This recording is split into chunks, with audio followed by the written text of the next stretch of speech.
First ever factory outlet Mukunda jewellery grand opening February 14న సుచిత్రాలో. నమస్తే, మీరు చూస్తుంది సుమన్ టీవీ. నేను మీ కీర్తి. శివరాత్రి రోజు అభిషేకం చేయాలి, అభిషేక ప్రియుడు శివుడు అని మనందరికీ తెలుసు. కానీ అభిషేకానికి అనువైన సమయం కూడా ఒకటి ఉండాలంటారు. అది ఏ సమయంలో చేస్తే ఎలాంటి ఫలితం వస్తుంది మనకి తెలియజేయడానికి మనతో పాటు ప్రముఖ ఆస్ట్రాలజర్ బ్రహ్మశ్రీ నందిపట్ల శ్రీహరి శర్మ గురుగారు ఉన్నారు. నమస్తే గురుగారు. వాగర్థావివ సంపృక్తో వాగర్థ ప్రతిపత్తయే జగతః పితరౌ వందే పార్వతీ పరమేశ్వరౌ. ఆదిత్యాయ చ సోమాయ మంగళాయ బుధాయ చ గురు శుక్ర శనిభ్యశ్చరాహవే కేతవే నమః. శృంగేరి జగద్గురు పీఠాధిపతులకి, కంచి పీఠాధిపతులకి నమస్కారములు తెలియజేసుకుంటూ కార్యక్రమాన్ని ప్రారంభిద్దాం. గురుగారు, శివుడు అభిషేక ప్రియుడని మనందరికీ తెలుసు. కానీ ముఖ్యంగా శివరాత్రి రోజు పర్టికులర్ టైంలో అభిషేకం చేస్తే అనంతమైన పుణ్యఫలం వస్తుంది అని అంటూ ఉంటారు కదా, అవేంటో తెలియజేస్తారా గురుగారు? మనకు గమనించుకున్నట్లయితేనమ్మా, శాస్త్ర ప్రకారము, మనకు శివపురాణం ప్రకారము శివరాత్రి రోజున ఈశ్వరుణ్ణి అభిషేకం చేసేటువంటి సమయము, ఏ విధంగా అభిషేకం చేయాలి, ఏ ద్రవ్యములతో అభిషేకం చేయాలి, ఏ ఏ నైవేద్యాలు పెట్టాలి అనేటువంటి విషయాల గురించి సవివరంగా మనకు తెలియచేయడం జరిగింది. కాబట్టి వీక్షిస్తున్నటువంటి సుమన్ టీవీ ప్రేక్షకులు గమనించాల్సింది ఏంటంటే, మళ్ళీ సంవత్సరానికి మాత్రమే ఒక్క శివరాత్రి వస్తుంది. ఏ రోజునైనా కానీ ఏదో ఒక సమయంలో అభిషేకం చేసుకుంటారు. కానీ మహాశివరాత్రి పర్వదిన సందర్భంగా అభిషేకం చేసేటువంటి సమయాలు 4 సమయాలు ఉంటాయమ్మా. అంటే 4 యామములు అని అంటారు దాన్ని. దాన్ని మనం అందరికి అర్థమయ్యే విధంగా 4 సమయాలుగా ఉంటాయి. కాబట్టి ఏమా సమయాలు, ద్రవ్యాలు ఏంటి అనేటువంటి విషయాల గురించి క్లుప్తంగా తెలియజేసుకునే ప్రయత్నం ఆయా సమయాలకి ఆయా ద్రవ్యాలను కూడా స్పెసిఫిక్ గా మెన్షన్ చేయాలమ్మా. ఆ విధంగా చేసినటువంటి వ్యక్తికి శివరాత్రి రోజున ఎవరైతే ఈ విధంగా చేస్తారో శివానుగ్రహం, పురాణం ప్రకారము శివరాత్రి రోజున ఈశ్వరుణ్ణి అర్చించినటువంటి పుణ్య ఫలితం సశాస్త్రీయమైనటువంటి విధానంగా మనకు కలుగుతుందని చెప్పడంలో ఏమాత్రం సందేహం లేదు. ఇటువంటి విషయాన్ని మీ హితులకి, సన్నిహితులకి, మీ బంధువులకి, మీ కుటుంబ సభ్యులు అందరికీ చేరవేయండి. అందరూ ఈ శివాజ్ఞ లేనిదే చీమైన కుట్టదు. కాబట్టి ఇటువంటి పుణ్య ఫలితాన్ని తెలిసిన ఉత్తర క్షణంలోనే నేనొక్కడనే చేసుకుంటే బాగుండదు, స్వార్థంగా కాకుండా ఇటువంటి సమాచారాన్ని అందరికీ అందించాలి, అందరూ బాగుపడాలనేటువంటి సదుద్దేశంతో సుమన్ టీవీ యాజమాన్యం వారు ఈ యొక్క ప్రత్యేకమైన శివరాత్రి సందర్భంగా ప్రత్యేకమైనటువంటి పూజా విధాన విషయాల్ని తెలియచేయడానికి సంకల్పం చేయడం జరిగింది. కాబట్టి ఆశాంతం వీక్షించండి, అందరికీ ఈ యొక్క విషయాన్ని తెలియచేయండి. ఇక మనం వివరాల్లోకి వెళ్ళినట్లయితే, శివరాత్రి రోజున నియమాల్ని పాటించాలమ్మా. ముందు రోజు ప్రదోషకాలం అనగా 26వ తారీఖు శివరాత్రి కాబట్టి 25వ తారీఖు రోజు నుంచి ప్రారంభమవుతుంది. సూర్యాస్తమయం తదనంతరం ఈ యొక్క వ్రత విధానంలో నియమంలో ఉన్నట్టు భాగం లెక్క. కాబట్టి ఆ ముందు రోజు ఎటువంటి భోజన పదార్థం తీసుకోకూడదు. బ్రహ్మచర్య వ్రతాన్ని ఆచరించాలి. మద్యపానము, ధూమపానము, మాంసాహార భోజనము ఆ యొక్క సూర్యాస్తమయ తదనంతరం చేయకూడదు. పళ్ళ రసాలు తీసుకోవచ్చు, టిఫిన్ చేయవచ్చు. ఇక శివరాత్రి రోజున 3 గంటలకే నిద్ర మేలుకొని కాలకృత్యాదులన్నీ తీర్చుకొని చక్కగా ఆ యొక్క బ్రహ్మ ముహూర్త కాలంలో శివ చిత్రపటానికి చక్కగా పూలమాల వేసి ఆవునేతితో దీపారాధన చేసి శివ అష్టోత్తరం ఒక 3 సార్లు పఠించాలి. తర్వాత ఉదయిస్తున్నటువంటి సూర్యునికి నమస్కారం చేసి సూర్యాష్టకం 6 సార్లు చదివి సూర్యునికి అర్ఘ్యం ఒక 11 సార్లు సూర్యునికి అర్ఘ్యం ఇచ్చేసేసి చక్కగా ఆ రోజంతా కూడాను ఆ శివనామ స్మరణ చేసుకోవాలి. చాలామంది చేసేటువంటిది తప్పు ఏంటంటే, రాత్రి జాగారం ఉండాలనే ఉద్దేశంతో మధ్యాహ్నం నిద్రపోతుంటారు. కానీ మధ్యాహ్నం ఎప్పుడైతే నిద్రపోతామో ఆ యొక్క వ్రతాన్ని మనము ఫలాన్ని పొందలేము, భంగం అవుతుంది. కాబట్టి ఆ ఉదయం నుంచి సూర్యాస్తమయం వరకు కూడాను చక్కగా అవకాశం ఉంటే దేవాలయానికి చేరుకొని దేవాలయానికి నమస్కారం, శివుని దర్శనం చేసి నమస్కారం చేసుకొని ఇంటికి రావాలి. ఇక ఆ రోజంతా కూడా శివనామ స్మరణ చేసుకోవాలి. అయితే శివాభిషేకం చేయాలనుకునేటువంటి వాళ్ళకి శివరాత్రి రోజున చెప్పబడినటువంటి సమయం ఏంటంటే, సాయంకాల ప్రదోషకాల సమయం నుంచి అనగా శివరాత్రి తెల్లవారుజామున సూర్యోదయం వరకు కూడా అభిషేక సమయాలు అనేటువంటివి కొన్ని చెప్పబడ్డాయి. కాబట్టి ఈ యొక్క ఉదయం నుంచి సాయంత్రం లోపల ఇంటినంతా కూడాను శుభ్రపరచుకోవాలి. చక్కగా ఏ విధంగా చక్కగా దుమ్ము లేకుండా అంతాగానో తుడిచిపెట్టుకొని బూజు అవన్నీ పూర్తిగా తీసేసుకొని చక్కగా పూజా మందిరాన్ని చక్కగా క్లీన్ చేసుకొని పూజా సంబంధించినటువంటి ద్రవ్యములన్నీ కూడాను ఆ రోజంతా కూడా క్లీన్ చేసుకొని ఇక ఆ ఒక బకెట్ నీటిలో మంచి నీటిలో గళ్ళ ఉప్పు, పసుపు, అలాగే గంగాజలము ఇవన్నీ వేసి గోమూత్రం గోవర్కము అవన్నీ వేసి కలియబెట్టేసి మంచి బట్టతో ఇల్లంతా పూజా మందిరంతో సహా చక్కగా శుభ్రపరచుకుంటే ఇంట్లో ఉన్నటువంటి నకారాత్మకమైన శక్తి వెళ్ళిపోతుంది ఫస్ట్.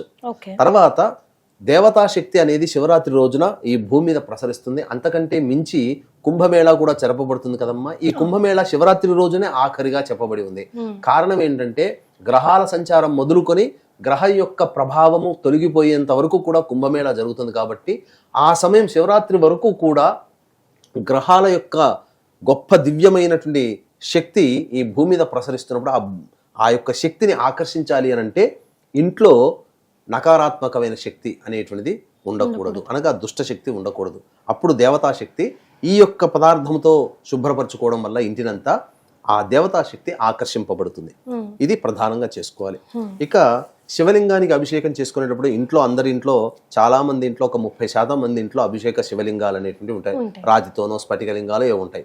లేదు మాకు ఇంట్లో ఏం శివలింగం లేదని మేము తయారు చేసుకోవాలని అంటే పుట్టమన్నుని ఆ రోజున పూజా స్టోర్లో పుట్టమన్ను దొరుకుతుంది. ఆ పుట్టమన్ను సంపాదించుకోవాలి. ఆ పుట్టమన్నులో పసుపు, కుంకుమ, అష్టగంధములో అంటే జాజికాయ, జాపత్రి, యాలకులు, అలాగే లవంగాలు మరియు సంబంధించినటువంటి పచ్చకర్పూరము, జవ్వాది, పునుగు, అలాగే ఈ గంధము, ఇవన్నీ అష్టగంధాలు అంటారు. ఇవన్నీ ఆ పుట్టమన్నులో వేయడం. అలాగే పాదరసము కూడా తీసుకుంటే చాలా విశేషం.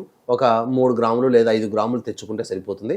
ఆ పాదరసాన్ని కూడా కలిపేసేసి ఆవు పాలలో అదంతా కూడాను కలిపి, ఆవు పాలు వేసి కలిపి శివలింగాకారం ఎవరి తగ్గట్టుగా వాళ్ళు శివలింగాకారం తయారు చేసుకొని ఆ యొక్క శివలింగానికి అంతా కూడాను చక్కగా ఆవు నేతి అద్దినట్లయితే అభిషేకం చేస్తే శివలింగము కరిగిపోకుండా ఉంటుంది. ఎందుకంటే 4 సమయాల్లో చేయాలి కాబట్టి. ఇక ఏమా సమయాలు అనేటువంటి విషయాన్ని కనుక చూసుకుంటే ముఖ్యంగా సూర్యాస్తమయం కల్లా చక్కగా కాలకృత్యాదులు, మళ్ళీ అవకాశం ఉంటే కాలకృత్యాదులు అన్ని తీర్చుకొని చక్కగా శివాలయానికి చేరుకోవాలి. ముందుగా సాయంకాలం 5-5:30 కల్లా శివాలయానికి చేరుకొని శివాలయం చుట్టూ నవగ్రహాలు ఉంటాయి కాబట్టి శివాలయం నవగ్రహాల చుట్టూ శివాయ నమః అంటూ 27 ప్రదక్షిణలు చేయాలి. తదనంతరం నంది దగ్గరికి వెళ్ళి ఈ రోజున నేను ఈశ్వరుని అభిషేకం చేసుకోబోతున్నాను శివరాత్రి సందర్భంగా, కాబట్టి ఆ శివుని యొక్క అనుగ్రహం నాకు కలిగేలా నాకు ఆ యొక్క వరాన్ని ప్రసాదించమని ఆ శివుడికి చెప్పవయ్యా నందీశ్వర అని చెప్పి నంది దగ్గర వేడుకొని శివుణ్ణి దర్శనం చేసుకొని తదనంతరం ఇంటికి తిరిగి రావాలి. అప్పుడు అభిషేకం చేసుకునేటువంటి సందర్భంగా మనకు సమయాలు అనేటువంటివి 4 సమయాలు చెప్పబడ్డాయి. మొట్టమొదటి యామము సాయంత్రం 6:30 గంటల నుంచి 9 గంటల వరకు. కాబట్టి ఈ సమయంలో చక్కగా సంబంధించినటువంటి ఏ ద్రవ్యాలతో అభిషేకం చేయాలంటే ఆవు పాలతో అభిషేకం చేయాలి. ముందుగా సాయంకాలం ఆవు పాలతో అభిషేకం చేయాలి. తదనంతరం తామర పుష్పాలతో అర్చన చేయాలి. అర్చన చేసి బియ్యము కడిగి అందులో పెసరపప్పు కొంత వేసి ఆవు నేతి వేసేసి పులగంలాగా వండాలి. వండి ఆ స్వామికి నైవేద్యం చేయాలి, నైవేద్యం పెట్టాలి. సో ఫస్ట్ పాలతో అభిషేకం చేసి పునగం నైవేద్యంగా పెట్టాలి. ఆ పెసరపప్పు బియ్యం వేసి పులగం తయారు చేసి పెట్టాలి. తామర పుష్పాలతో అర్చన చేయాలి. అంతటితో మొదటి అభిషేకము కంప్లీట్ అవుతుంది. ఇక రాత్రి 9:30 నుంచి 12 గంటల వరకు 2వ సమయం. ఆ సమయంలో చక్కగా పెరుగుతో ఆ ఆవు పాలతో తోడుపెట్టినటువంటి పెరుగు ఉంటుంది కదా, ఆ పెరుగుతో అభిషేకం చేయాలి. అభిషేకం చేసి తులసి దళములతో అర్చన చేయాలి. మామూలుగా సాధారణంగా తులసి దళములతో ఏ రోజున కూడా శివునికి అర్చన చేయకూడదు, కానీ ఒక్క శివరాత్రి రోజున మాత్రం చేయవచ్చు. తులసి దళములతో అర్చన చేయవచ్చు. తర్వాత బెల్లముతో చేసినటువంటి పాయసాన్ని నైవేద్యముగా పెట్టాలి. ఇది ఆ విధంగా 2వ సమయం. ఆవు పెరుగు, అభిషేకము, బెల్లంతో చేసిన అన్నము, నైవేద్యము, తులసి దళములతో అర్చన. తదనంతరం ఇక 3-4 సమయాలు ఉన్నాయమ్మా. వీక్షించేటువంటి ప్రేక్షకులకి గమనిక, ఈ యొక్క మహాశివరాత్రి సందర్భంగా ఫిబ్రవరి 26 మరియు 28వ తారీఖు రోజున కూడా కాశీక్షేత్రంలోనే జాతకరీత్యా కలుగు విద్య, వివాహ, ఉద్యోగ, దాంపత్య, సంతాన, అనారోగ్య సమస్యల నివారణకి సర్వదోష నివారణ పూజలు, హోమాలు, అలాగే గత జన్మ కర్మదోషాలు ఉంటే ఈ జన్మలో సమస్యలు అనేటువంటి ఎదుర్కొంటాం కాబట్టి గత జన్మ కర్మదోష నివారణ తిల హోమాలు, మరియు ఈ యొక్క 2025వ సంవత్సరం శని ప్రభావం అన్ని రాశుల వారికి ఉంది కాబట్టి శని దోష నివారణ హోమాలు పర్ హెడ్ 3,100 రూపాయలకి చేయించడం జరుగుతుంది. అలాగే శివరాత్రి రోజున కాశీక్షేత్రములో రుద్రపారాయణాలు అభిషేకాలు కూడా జరపబడతాయి. అవకాశం ఉన్న వాళ్ళు కార్యక్రమ తదనంతరం కాంటాక్ట్ చేసి మీ గోత్రనామాలు నమోదు చేసుకోవచ్చు. ఈ యొక్క శివరాత్రి రోజున మీ యొక్క సంకల్పం నమోదు చేసుకోవడం ద్వారా, సభ్యులుగా చేరడం ద్వారా తిరిగి వచ్చే సంవత్సరం శివరాత్రి కల్లా మీ యొక్క సంకల్పం నెరవేరుతుంది అని చెప్పడంలో ఏమాత్రం సందేహం లేదు. ఇక 9:30 నుంచి 12 గంటల వరకు రెండవ సమయం అని చెప్పాం కదమ్మా. తర్వాత అరగంట గ్యాప్ ఇచ్చి 12:30 నుంచి 3 గంటల వరకు మూడవ సమయం. కాబట్టి ఈ మూడవ సమయంలో జాతకరీత్యా ఆవు నేతితో అభిషేకం చేయాలి. నిషీధి సమయం అంటారు ఇదేనా గురుగారు? ఆవు నేతితో అభిషేకం చేసి తర్వాత బిల్వ దళములు, ఏక బిల్వమైనా లేదా మారేడు దళములతోనైనా కానీ అర్చన చేసి అన్నము నువ్వుల పొడితో చేసినటువంటి పులగం ఉంటుంది కదమ్మా, దానిని నైవేద్యంగా పెట్టాలి. ఇది ఆ మూడవ జాముగా చేసినటువంటిది. ఇక 3 గంటల నుంచి 3:30 వరకు కొద్దిగా సమయం బ్రేక్. తర్వాత 3:30 నుంచి తెల్లవారుజామున 6 గంటల వరకు 4వ సమయం బ్రహ్మముహూర్తం. ఇది చాలా అత్యంత ప్రధానమైనటువంటి సమయం అమ్మ. ఎందుకు చెప్పాలనంటే శివరాత్రి సందర్భంగా కదా, శివరాత్రి రోజున మనకు తిదివార నక్షత్ర యోగ కరణాలు 5 ఉన్నాయి, పంచాంగాలు. అందులో శివయోగము 2:57 నుంచి 27వ తారీఖు రాత్రి 11:30 వరకు ఉంటుంది. కాబట్టి శివరాత్రి సందర్భముగా శివరాత్రి రోజున శివయోగము కూడా కలిసినటువంటిది సందర్భము ఇది ఒక్కటే సమయం. కాబట్టి 26వ తారీఖు తెల్లవారితే 27వ తారీఖు రోజున 3:30 నుంచి 6 గంటల వరకు అనేటువంటిది అభిషేకం చేయాలి. అప్పుడు ఏ ద్రవ్యంతో అభిషేకం చేయాలి? తేనెతో అభిషేకం చేయాలి. తేనెతో అభిషేకం చేసి నల్ల కలువ పూలు దొరుకుతాయి. అంటే నల్ల కలువ అంటే నీలి పుష్పంలో నీలి కలువ పూలు. ఆ కలువ పుష్పాలతో అర్చన చేసి కేవలం అన్నం మాత్రమే వండి అన్నాన్ని నైవేద్యంగా పెట్టాలి. ఇది చెయ్యాలి. చాలా మందికి నల్ల కలువ పూలు ఇప్పుడు దొరుకుతాయో దొరకవు. కాబట్టి ఆ సందర్భంలో నీలి రంగు చామంతి పుష్పాలు లేదు శంఖు పుష్పాలు దొరుకుతాయి, అవైనా కానీ అర్చన చేయవచ్చు. ఇక చాలా మందికి ఉండేటువంటి ఇంకొక సందేహం ఏంటంటేనమ్మా, ఇప్పుడు తామర పుష్పాలు కావాలంటే ఒక్కొక్కటి 10-20 రూపాయలు పెడతారు. 100-108 అర్చన చేయాలంటే 2-3 వేల రూపాయలు పుష్పాలకే పోతాయి కదా. మరి అన్ని అంతమందికి డబ్బు ఉండదు కదమ్మా. కాబట్టి ఆ సందర్భంలో మనకు ఏ యొక్క దేవతకి కూడా లేనటువంటి విలక్షణమైనటువంటి అర్చనా విధానము ఈ యొక్క పరమేశ్వరునికి ఉందమ్మా. ఏంటనంటే అంటే పరమేశ్వరుని పూజ చేసేటువంటి వాడు అతి సామాన్య మానవుడు కూడా చేసుకోవచ్చు, పెద్ద ఖర్చు లేకుండా. కాబట్టి 4-5 తామర పుష్పాలతో అర్చన చేయొచ్చు, 4-5 నల్ల కలువ పుష్పాలతో అర్చన చేయొచ్చు. మారేడు దళం కూడా ఆ సమయంలో శివరాత్రి రోజున ఇంత మారేడు దళాలు 10 మారేడు దళాలే 10 రూపాయలు 20 రూపాయలకు అమ్ముతారు. కాబట్టి కొన్ని మారేడు దళాలతో అర్చన చేసిన మిగతాదంతా కూడాను ఈ బియ్యం ఉంటుంది కదమ్మా, ఆ బియ్యాన్ని నీటిలో తడపాలి, నీటిలో ముంచకూడదు. నీటిలో తడిపినటువంటి బియ్యంతో అర్చన చేసిన పరమేశ్వరుడు పరమ సంతుష్టి పడతాడు. పసుపు కుంకుమ కూడా ఏం కలపక అవసరం లేదమ్మా.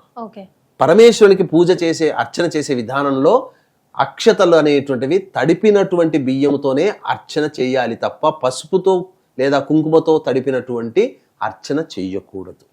ఇది శాస్త్రం. కొంచెం నల్ల నువ్వులు కూడా యాడ్ చేసుకోవచ్చు అంటారు కదా గురుగారు? అర్చన చేయడానికి కాదు, నైవేద్యం పెట్టడానికి పనికొస్తుంది. ఆ విధంగా ఆ నల్ల నువ్వుల్ని అభిషేక ద్రవ్యంలో వాడవచ్చు, అభిషేకంగా చేయవచ్చు. కానీ అర్చన చేసేటప్పుడు మాత్రం పుష్పాలతో అర్చన చేయాలి. ఇంకా విశేషమైనటువంటిది ఏంటంటే 8 రకాల పుష్పాలతో గనక ఈశ్వరునికి అర్చన చేసినట్లయితే చాలా సంతృష్టి పడతాడు. నందివర్ధనం పూలు, గన్నేరు పూలు, కాడమల్లి పూలు, మల్లె పూలు, చామంతి పూలు, అలాగే ముద్ద చామంతి పూలు, ఇలాంటివి అంటే మన శివుడికి తులసి దళములతో చేయకూడదమ్మా, కానీ శివరాత్రి రోజున మాత్రం చేయవచ్చు. ఇది వీటితో అర్చన విధానం ఈ విధంగా చేసినటువంటి మానవుడికి, ఎందుకంటే శివరాత్రి రోజునే ఈశ్వరునికి చెప్పబడినటువంటి అభిషేకములు, ద్రవ్యములు, నైవేద్యములు ఇవి మాత్రమే మనకు చెప్పబడినట్టుంది. అంతేకాకుండా ఈ యొక్క శివరాత్రి రోజున లింగోద్భవ సమయం అనేటువంటిది ఉంటుంది. కాబట్టి ఆ సమయం 2-3 నిమిషాలు మాత్రమే ఉంటుంది కొన్ని సందర్భాల్లో. కాబట్టి మనకు ఏ సమయం అనేటువంటిది మనకు ఇబ్బంది లేకుండా 12 మధ్యరాత్రి ఒక 48 మినిట్స్ ఉంటుంది, 12:15 నుంచి 12:45 వరకు ఈశ్వరునికి అర్చన చేసినట్లయితే, ఏది మారేడు దళాలతో అర్చన చేస్తే లేదా మారేడు దళం పెట్టినటువంటి శివలింగాన్ని చూసిన అనంతమైనటువంటి పుణ్య ఫలితం దక్కుతుంది. అంటే శివుడు లింగ రూపంలో ఉద్భవించిన సమయం కొద్ది సమయం, ఆ సమయంలోనే మనం చేయాలి. ఆ సమయం ఎప్పుడు ఉంటుందో మనకు తెలియదు కాబట్టి మధ్యరాత్రి 12:15 నుంచి 12:45 మధ్య కాలంలో శివలింగం దగ్గర ఉంటే చాలు. చాలామంది ఎక్కడెక్కడో దూరంగా ఉంటుంటారు, కనీసము ఇప్పుడు ఫోటోలు వీడియోలు అన్నీ ఉన్నాయి కదా, ఆ ఈశ్వరునికి అభిషేకం, శివలింగానికి అభిషేకం చేసి అర్చన చేసే వీడియోనైనా పెట్టుకొని చూస్తూ ఉండండి చాలు. ఎస్. అది కానీ నిజంగా చాలా సింపుల్ కూడా గురుగారు. ఇప్పుడు మీరు చెప్పిన 4 కూడా ఎక్కడికో వెళ్ళి ఏదో తెచ్చుకోవాల్సిన పని కూడా లేదు, అండ్ ఇంట్లోనే కూడా చేసుకోమన్నారు. ఒక్కసారి ఆలయాన్ని చేరుకొని తిరిగి ఇంటికి వచ్చిన తర్వాత ఆ 4 సమయాల్లో అలర్ట్ గా ఉండి చేసుకోవచ్చు. 6 గంటలకు అయిపోయిన తర్వాత మళ్ళీ స్నానాది కార్యక్రమాలు చేసి మళ్ళీ శివాలయానికి చేరుకొని నవగ్రహాల చుట్టూ శివాయ నమః అంటూ 27 ప్రదక్షిణలు చేసి నంది దగ్గరకు వచ్చి, అయ్యా నీ అనుగ్రహం వల్ల నాకు ఎటువంటి ఆటంకం లేకుండా నేను శివుని పూజ చేసుకున్నాను, చాలా సంతోషంగా ఉన్నానని చెప్పి శివుడికి ఒకసారి నమస్కారం చేసుకుని ఇంటికి వచ్చి అతిథి అభ్యాగతులకి అనాథలకి అన్నదానము, పండ్లు, పాలు, ఇతర పదార్థాలు పంచిపెట్టి నైవేద్యంగా పెట్టినటువంటి పదార్థాలని కుటుంబ సభ్యులు తినవచ్చు. లేదా ఏదైనా వండుకున్నటువంటి శాకాహార భోజనం ఆ పరమేశ్వరునికి సమర్పించి అందరూ కూడా భోజించవచ్చు. గురుగారు మనం మళ్ళీ స్నానం చేయాలి. అభిషేకం చేసిన తర్వాత కూడా 6 లాస్ట్ మరి తెల్లవారైపోతుంది కదా, మరి 6 గంటలకు చేసేస్తాం. 3:30 నుంచి 6 గంటలకు అయిపోతుంది. మళ్ళీ అప్పుడు స్నానం ఆచరించి మళ్ళీ శివునికి పూజ చేసుకోవాలి. ఓకే, తెల్లవారింది, డే అయిపోయింది కాబట్టి మళ్ళీ ఫ్రెష్ గా సూర్యోదయం అయింది కాబట్టి. చాలా సంతోషం గురుగారు, అద్భుతమైన విషయాలను తెలియజేశారు. ధన్యవాదాలు. సర్వం శ్రీ ఉమామహేశ్వర పరబ్రహ్మార్పణమస్తు.